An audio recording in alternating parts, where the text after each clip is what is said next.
Does he want to drink out of food? I keep away from that. Yeah, you You keep away from me, they one keeps doing day. I'm not gonna. Well, I had this sort of a vision, and I saw these American planes all taking off from some airfield, and I saw their destination. It was written up on a signpost, and it said Ploesti, and that didn't convey a thing to me. And I saw the planes coming nearer, and I got quite agitated, and I started to sweat like mad, because I was telling him, keep up. And one of the chaps there, he said, what's wrong with you, Hutchinson? And I said, it's terrible things that's happening over in Europe. I said, there's an oil field being bombed. I said, but the planes are far too low. I said, and they're being blown up with the explosions of the oil dumps. And I saw the whole thing, and then I said, look out. Oh, Hutchie, shut up. And there was one lone German plane coming in to attack. And the plane he attacked blew up with an explosion underneath it. And I said, there's no more than 30 planes that got out of that place. They came in much too low, and they were being caught up with the upended with the explosions under them. And a few days later, they brought out a news sheet where 100 American bombers had been assembled in Africa, and they'd been sent across to Romania to bomb the Ploesti oil fields. And there was only about 30 planes left back home. All the rest had been blown up over the oil fields. It was just as if I was up there watching it. Yeah. I could see the planes coming in, and I could see the explosion underneath, and I could see the planes tipped over. I remember growing up. I had a lot of funny experiences up there. How you explain these things, I don't know. You want to tell about how you saw Pearl Harbor? No, it was a Ploesti. I didn't. Oh, I thought. No, that was the listening into the Japanese broadcast from the Philippines. Yeah. Okay. Have a good sleep. Good night.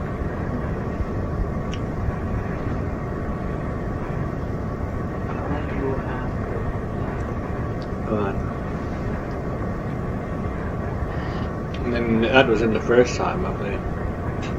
The second time I was up there, it was more personal to me, the experience I had.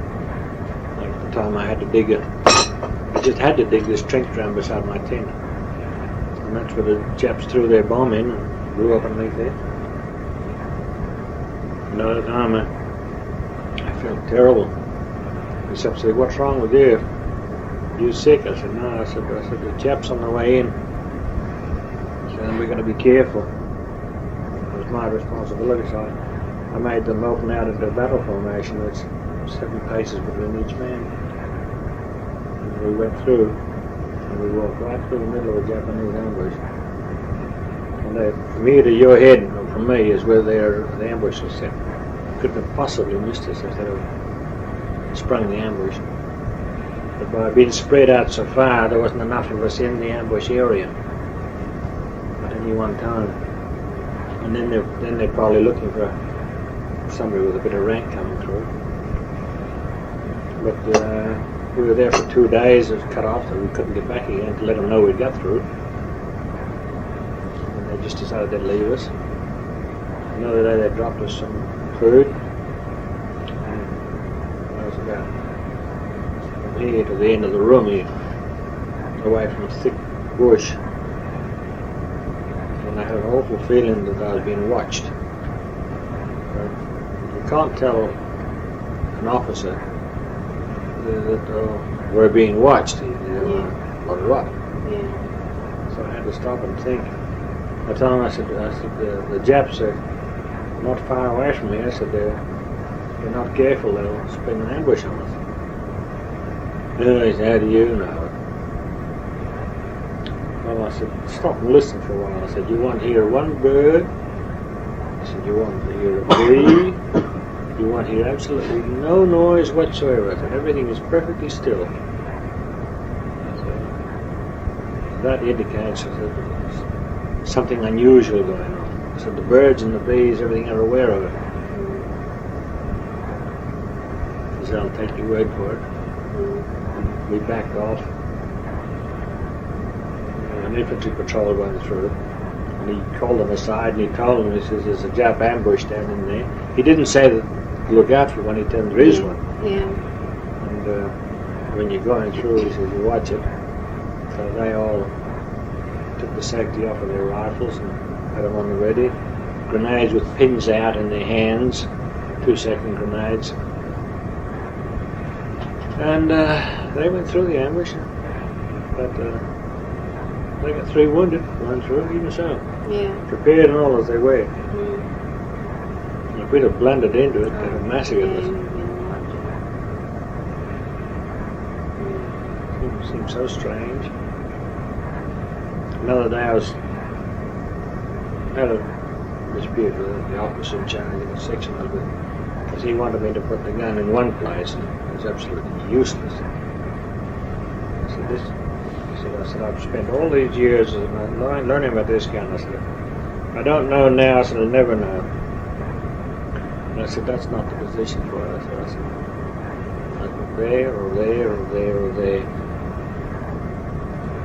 And he says, you'll put it where I say so. When he told me that, my ankles went up. I said, no, I'm not. I said, you ring up my headquarters and tell them to tell me where to put it. And then I'll do it. So I'll take it halfway down the hill if they tell me to. So, all right, you just put it where you want it. And I got the gun set up. And I was looking to see what sort of field of fire was, where the infantry were. I was picturing everything so that I didn't foul up anything. I just moved my head a little bit. The Jap opened up on me. No more than 30 yards away. And he just, all the bits of wood was chips all over me. But the bullets had gone over my shoulder. And 2 of my Japs, they raced to pick me up because I thought I'd been hit. And I threw a grenade down. We found a boot and some blood down the track, so it wasn't too far off. Automatic reaction. Went down, out came a grenade, shoom, straight. Well, they were shooting at me. Whoever was down there didn't wear them. They were wrong fellows that were there, but they shouldn't have been doing it. You don't take chances. No, the bullets. They were Japs, They were Japs. It's apparently blew a boot off his leg, off his foot, and left blood on the track. So one went away wounded, but we didn't get the gun. That gun to them, the automatic weapons to them, was more valuable than the platoon of lights. They would not surrender those. Rifles were pretty important to them, but the guns were far away. To protect one gun, they'd send in 30 or 40 men to get it if they could. So needless to say, we didn't capture too many of them. But they were pretty good, wise in the ways of war. We had one lieutenant who was instructing us. He said, if you want to talk to me, he says, you don't call me Lieutenant Saunders. He says, you call me Bill. And he says, if any man wants to talk to him, he says, you don't give them their rank, he says, just give them their name. And the voice pipes up, Lieutenant Saunders. He stood up, he says, who the hell? Bang, right through his head. The Jap had been sitting just outside. And when he stood up, he identified him. But it was Lieutenant Saunders, just exactly, And he was so mad that he just stood up. He caught me right through there. Well, I bet that was a lesson in... No. Well, that taught them the reason why they weren't supposed to single out ranks. But what a way to learn it. Well, you know, he was a good officer too. Mm. But he just made the fatal mistake of Yeah. answering to his Answering rank. to his rank, yeah. Gee. One of them, right all the way from Ida to Wee-Way. Every time we had a skirmish, kicked them out of their positions that they'd been holding, he'd leave a message on the tree.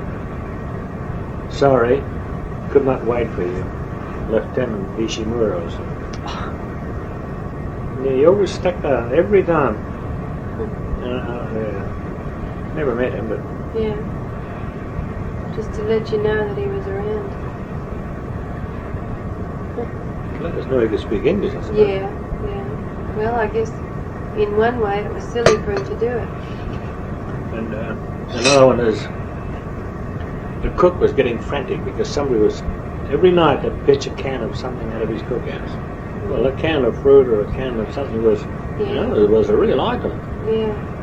And he said, the next one, if I catch somebody in there, he said, in the cookhouse pitching something, he said, I'll brain them with a frying pan. Mm. He really meant it. Yeah. And he'd just gone into the old cookhouse, sat down quietly. He must have been waiting to see who was going to come in.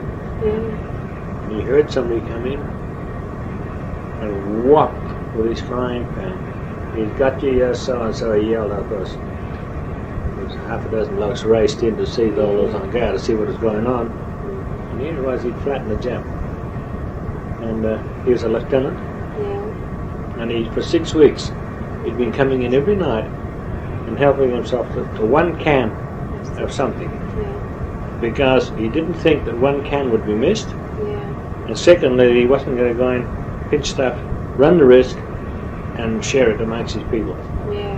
So he used to leave his can, come in, pinch it, and go out and eat it, and go back. Now for 6 weeks he came in there every night. And the cook caught him. Well, he must have. Well, if he was that close, so they could have wiped out your camp. They were all around us all the time. Well, how come they didn't do anything about it then? Well, I suppose that they just didn't have the ammunition, or they just didn't have the drive. He didn't. But well, we used to camp night after night within 90 yards of them. Oh. We was a whole week when we couldn't shift them out of one position they were in, and we was camped within 50 yards. When eventually we called in the bombers to try and shake them, Yeah.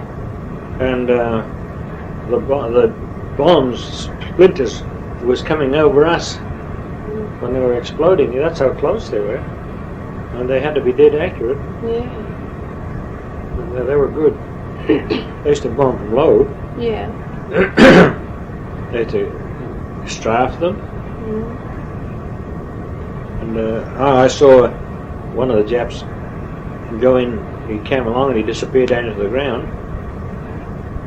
And I went back to the water platoon, because they were directly behind us. We was always the front machine, the biggest machine. There was always the front infantry around us, and the orders at the back. And I went back to the sergeant in charge, and I told him, I said, "Have you got any spare rounds?" He said, "Yeah." Well, I said, "There's a Jap just gone into his hole." I said, "Just in front of us." I said, "Only about 90 yards. How do you feel?" Oh, he said, "Good." So he said, "Well, I'll go back. You send a smoke over." I said, "And I'll tell you where it lands." Okay, so he went over. He shot a smoke over. Oh, I told him, "You're about 12 degrees too far to the right." And then altered his adjustment. He dropped another one in. Oh, I said, "You're about 10 yards too far wrong." "Righto," I said, "near enough. You duck your heads." And he sent over 3 mortars, one after the other. Silly, I suppose, but we was just our heads looking over the top of our holes to see what was going to happen. And then they dropped, boom, boom, boom, right down into the hole.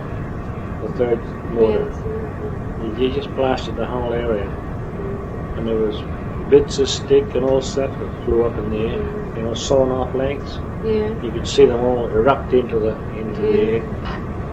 Nobody came out of there. The next day we went there. The infantry went in and we took the area. Yeah. And that was one of their defence posts. I'd seen them go into it. But I asked him, "What did you find?" He said, "All we found was a stick." And one of the chaps on my gun, he said there's a Jap in that tree just in front there, 60 yards away, no more. I can't see him. Actually, he's there, all right. I can still see one of his legs. You know, he got up into the tree. I can still see one of his legs hanging there. I said, "I can't see him." I said, "No, I couldn't see him. Yeah. He just beat me because he saw him get in, go there." Yeah, you watched them. Yeah. So he said, "What about letting me having a shot at him?" So I'll tell you what, I said, "You can have 25 rounds." I said, "If you can bring him down with that," I said, "you can have him." Because I sort of didn't quite believe that he could see him. So he gets down behind the gun. He's about 6 in line down the gun. Loads it all up, sights it up. "Are you fair dinkum?" I said, "Yeah." I said, "You can see a target?" I said, "No, you can go." He lines him up again. He said, "Are you really fair dinkum?" I said, "Yeah, go on." So he settles him down there and he looked, he watched him. And then all of a sudden he must have decided he'd better get on with the job. There was one now, right? He got him down.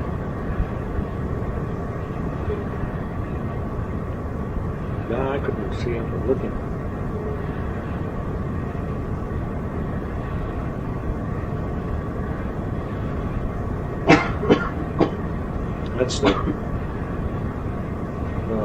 That's the nearest Jap I ever saw in combat. Yeah. Except 2 aeroplanes one time. We had strict orders not to fire on them. We were supposed to be camouflaged in case of an invasion. Too close for comfort, those planes.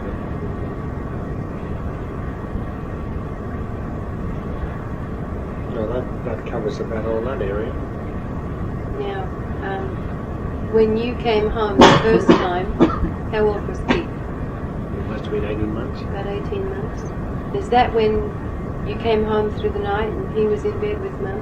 Is that time or was it later? No. It wasn't. I came home in the daytime. Yeah. We went to bed.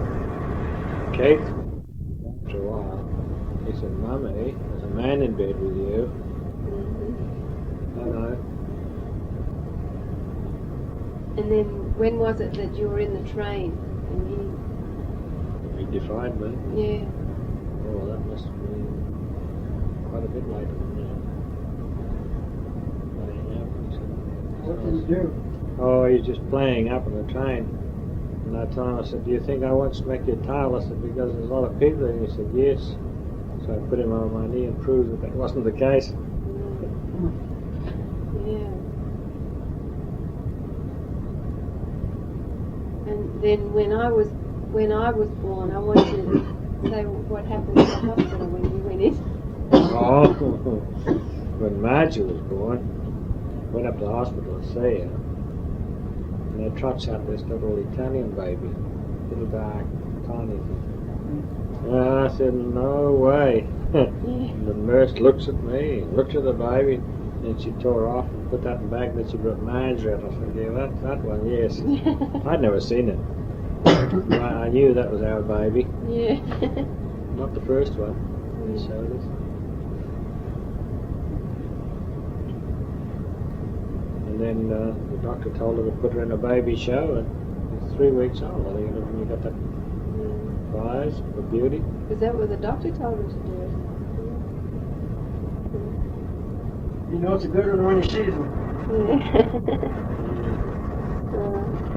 Well, you were still wet round the middle when you were headed for that.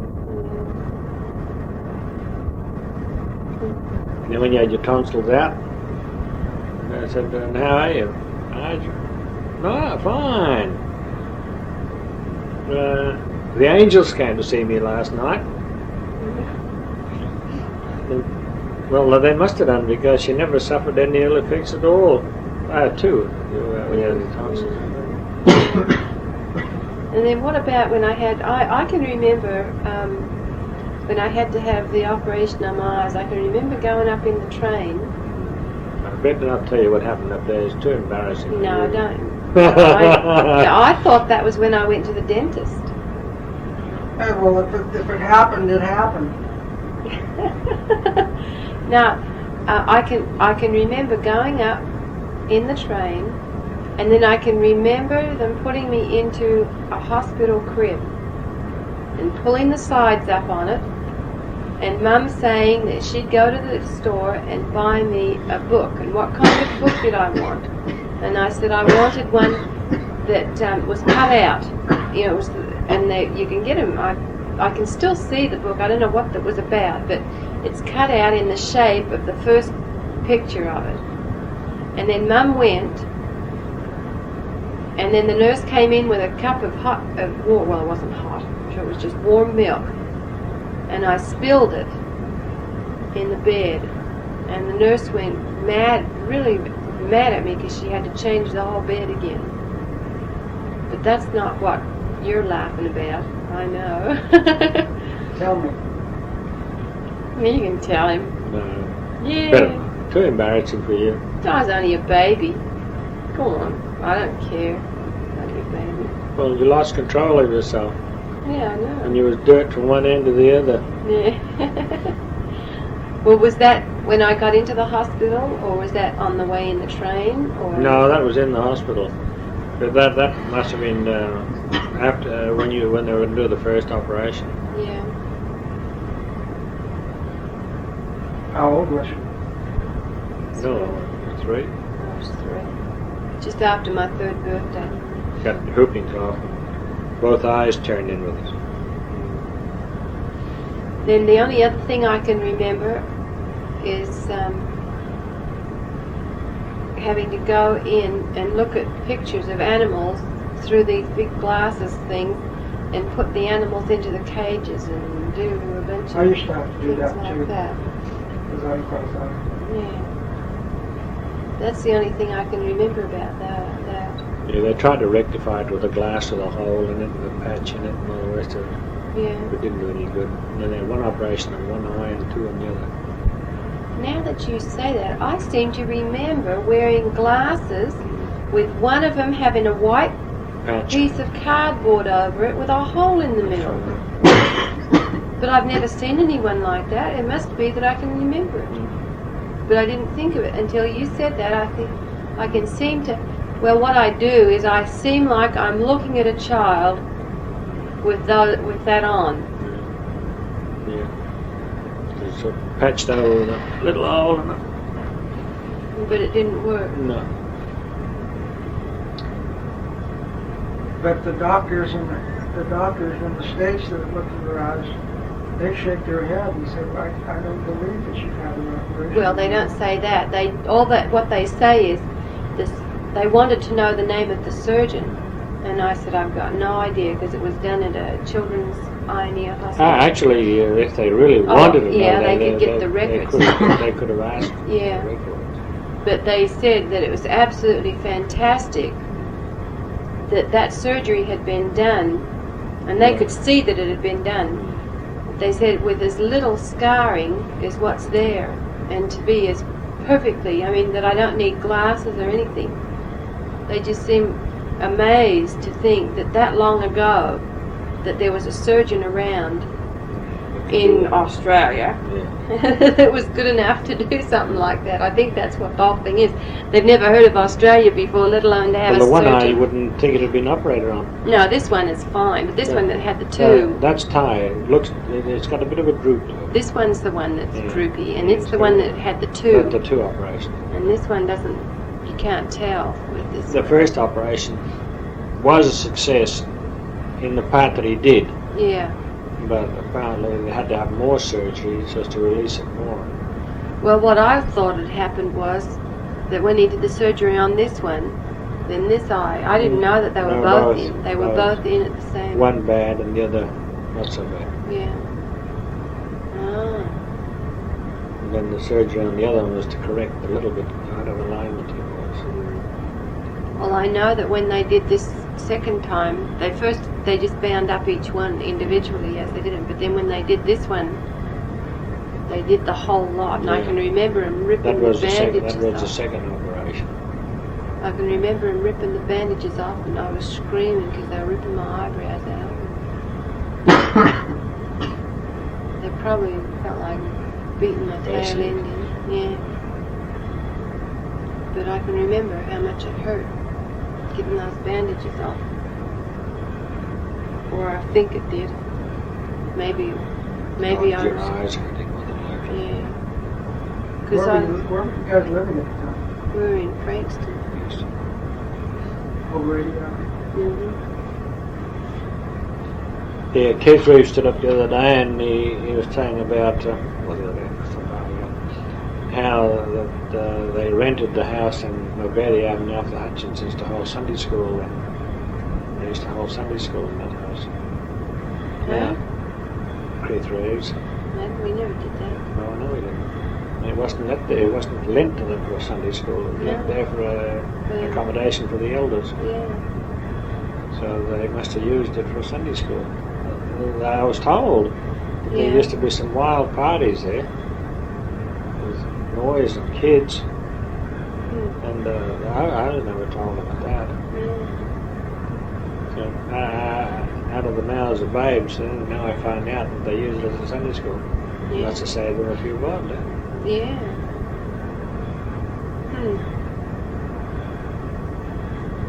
They were never rented. Yeah, it was. All they had to pay was the electric light and gas. No rates, no nothing. Now, can you tell us about when Mum had to have that surgery and how, when she came home, she was really sick? The first one, Yeah, for the hysterectomy. yeah, You know, well, she was about, she looked to be about 6 months pregnant. She was going to the doctor,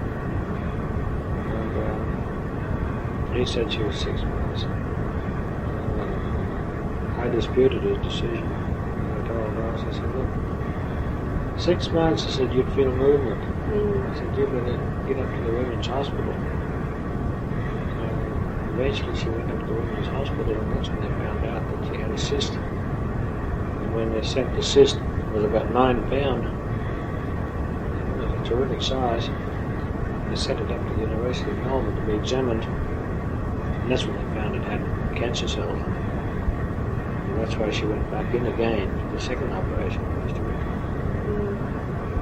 That's when she was very, very sick. And we were lying in bed as this person came into the room with a collar and towel in my hand and a suit. I ordered that person out of the room to go away.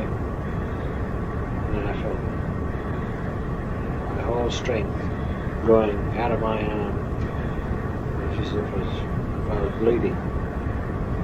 And that's when God said, she always said, it's so beautiful and peaceful. She said, but she said, I don't know why you had to bring me back. I wasn't in the church. yeah. And then Mum said that it was Uncle Reg. Well, she says it was the rage for the person I described. Yeah. I haven't seen Rage at all. Yeah. Because he was long dead. Yeah, he died in 36, wasn't he? Actually, it was kill himself or kill some pedestrians, and he preferred to kill himself. He took the gamble of getting out of it, and he didn't get out of it.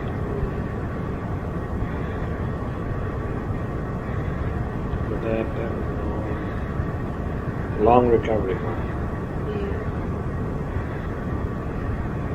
And then Auntie Audrey told me that she took me up to Willow Grove. No, During it that wasn't time. Willow Grove, it was Tongala.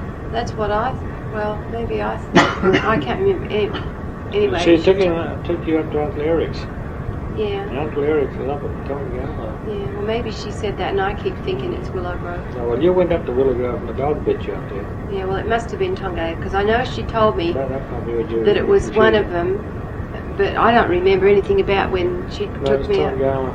And she said that I got pneumonia up there. Yeah, well, I didn't know about that. And she said that for 3 nights she didn't sleep with me because she just sat and held me the whole time. And she said the third night when I went to sleep, I let go of her. And then she knew I was going to be all right.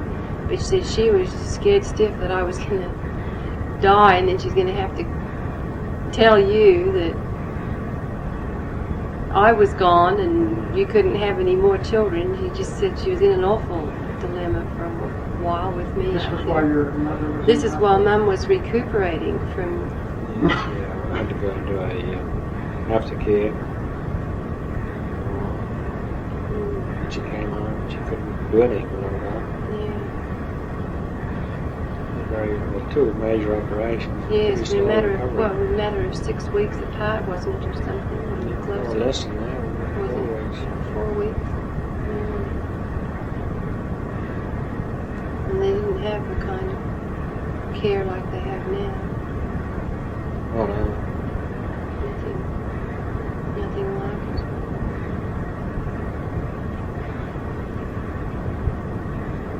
And then we went up to Kyle, not well after I was in school. Yeah, oh yeah, that was a long one. That's Yeah. it. We built that house already, haven't you? Yeah. Now I can remember how when you were doing cement, and I had this little pram that had been cast. I don't know if you remember it. It was just a little tinsy thing, you know. I think I do recall it. And I filled it up with cement, and you told me off. You said, "Now what are you going to do?" Because it was all set. I must have filled up with cement and put it somewhere to, make mud pies. And this little tiny doll's. Should have made you chip it on. Yeah, she should have done. This little tiny doll's pram, a metal cast, full of cement. It's just a little thing to put a little tiny doll in, and play with. Probably would have been worth a mint now. No. Oh, I doubt it. Just metal. Yeah, but I've never seen any since. No, not a lot. But I think I do recall one. They used to buy little babies about this size. Yeah, 2 or 3 or 4 a penny or something, and little black ones and little pink ones. Yeah. Well, what'd you do with the pram full of cement? It probably got thrown in the garbage because it was no use anymore. It was full of cement. So it's probably buried in the garden there still. Could have been.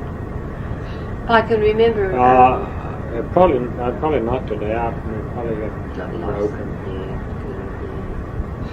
Because But then I- never used to throw it anyway. Yeah. I always knocked with a hammer and get it out.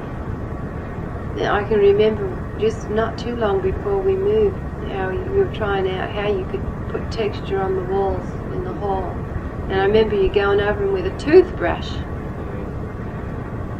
You know how you put texture on them? I told you when we were trying to figure out how we were going to put the texture on our basement. I said, well, Mum and Dad put the texture on our walls with a toothbrush. Kurt says, well, I'm not going to do that. Took me forever in the day.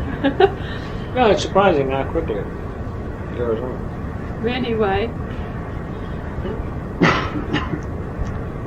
And I can remember you used the vacuum cleaner. I kept telling Kurt, now you can use the vacuum cleaner to spray on paint. And he says, oh, don't be daft. You can have cement. It doesn't work. But I can remember that living room being painted pink, orangey pink to begin with, a primer on it. And you used the vacuum cleaner. You had a little bottle thing that hooked on and you just sprayed it. Finger on Yeah. And it smelled horrible. it. Paints did in those days. It was sort of musty smell. Probably Walpreneur or one of those. Yeah, I don't know what the brand was, but I can remember that. Actually, it had an anti-fly mixture in it. Oh, a fly repellent stuff too. Oh, that must have been what the smell was. Could have been Insect stuff. Insect repellent. Yeah. Was that effective? Yeah. It's very good. Then I can remember Keith's bedroom couldn't have been finished till almost the last or something.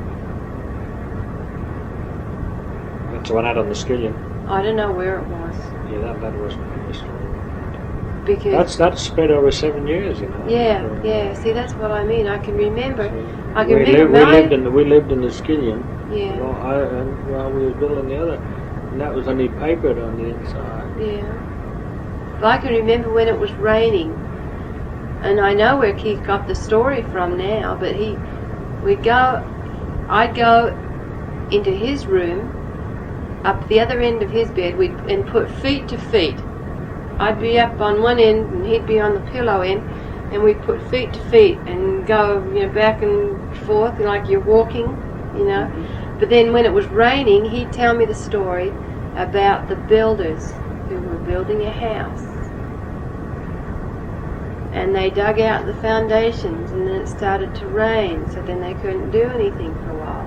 And then, and he built upon all the parts of the house, and he'd just telling exactly what you'd been doing, I bet.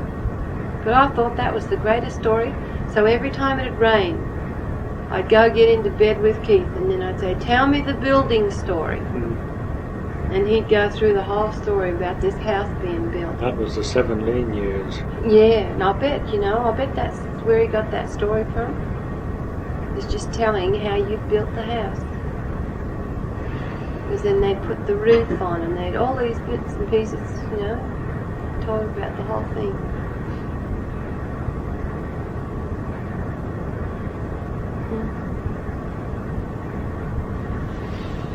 And I told Mum, not long before we were married, that the only time that she ever gave me a spanking that I didn't think I deserved was one day when Tanya came over and wanted to play, and Mum said, "No, you can't go over there because it's almost dinner time."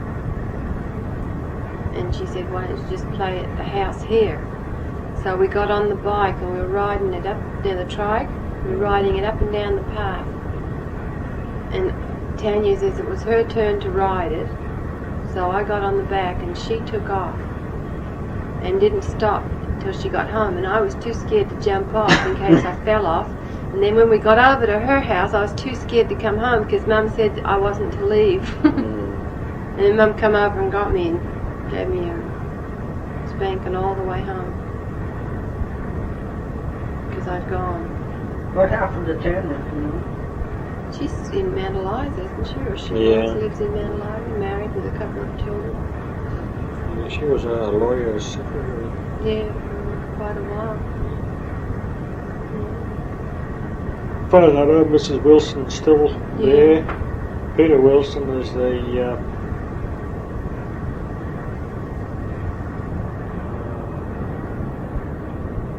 he quit his job with the state government. He took on financial manager at one of the big hospitals in Melbourne. I don't know if it was the St. Vincent's or the what else it was on the last one. That's what that's the job he put in for and got. He's really made in for himself. One of the big ones in Melbourne, I guess. Yeah. Financial manager. They don't call it financial manager, don't they? Business manager. Still a job he paid for. And her daughter, what's the other one? Later on. Her niece. She just went her own way. She developed cancer in the breast. She went into hospital, arranged to have the operation, had the operation, came home and told the mother it was done. Didn't know anything about it. Didn't know a thing about it, but she just turned up from the hospital with the operation done. Probably she's married. Doing quite well.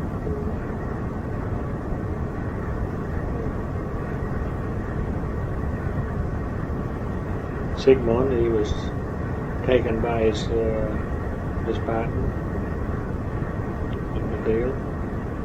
He got away with £60,000 out of the trust account and left the country with his wife and family, and Sigmund was disbarred. He is a teacher in Conklin or somewhere around. Well, the last I heard he was. And teacher of English, and is paying back Everything that his other than his partner. What a miserable thing to do to someone. to his pole. But he's finished all the way, not. He's disbarred. His partner got away with it. Isn't that awful? Wicked thing to do. Junior partner gets stuck in there. Kicked off on his own, you see, Yeah. and got this chap in with him as a partner. Yeah. Just get into it. He sold his house and he sold every asset he had to try and get it paid off. His brother came to the rescue and lent him. He owned a block of flats and he lent him a flat. He's paying every cent he earns below. Yeah. Maybe he wants to go back into law again. Yeah. If he's been disbarred, he may not be allowed to. Well, it depends probably what the disbarring was for. But it was over that. Yeah. Not keeping a proper account of his books.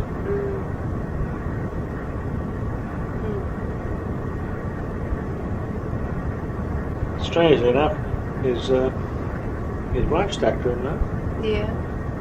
They used to have lots of words and it. I don't remember. They always having bits of arguments. But she stuck to him. Yeah.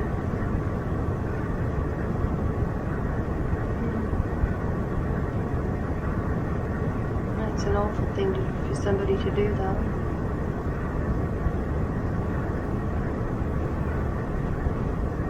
Yeah, and that's About the end of that, huh? Asking